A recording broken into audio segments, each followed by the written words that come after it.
বৃশ্চিক লগ্ন আর বৃশ্চিক রাশি, বৃশ্চিক লগ্ন এবং বৃশ্চিক রাশি যাদের আছে,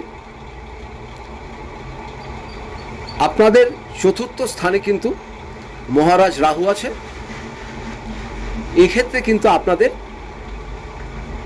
গৃহেতে যখনই থাকবেন বেশি কথা বলবেন না, মাথা গরম করবেন না, কাউকে এই সময় আপনারা টাকা পয়সা ধার দেবেন না, আর টাকা পয়সার জন্য কারোর সঙ্গে কথা কাটাকাটি বা বাদ বিতর্ক করবেন না একদম।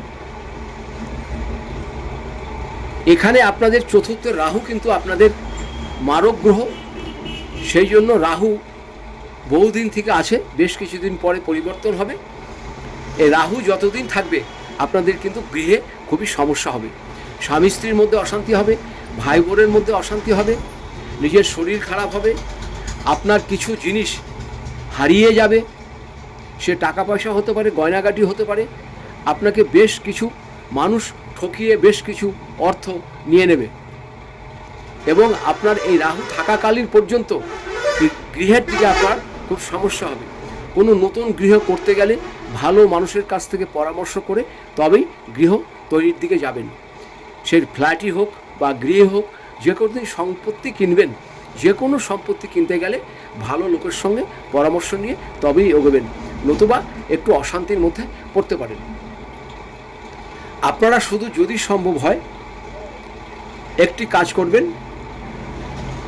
হনুমানজির পায়ের সিঁদুর স্নান করে কপালে দেবেন।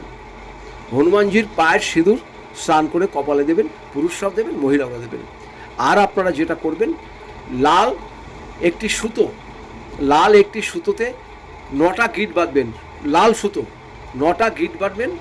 9টা গিট বাঁধার সময় বলবেন হনুমানতেই নমঃ, হনুমানজির নাম করে 9টা গিট বেঁধে সেটা আপনার ডান হাতের দৃষ্টে পড়বেন, মেয়েরাও পড়বেন, ছেলেরাও পড়বেন। এতে আপনাদের অনেক সুফল পাবেন।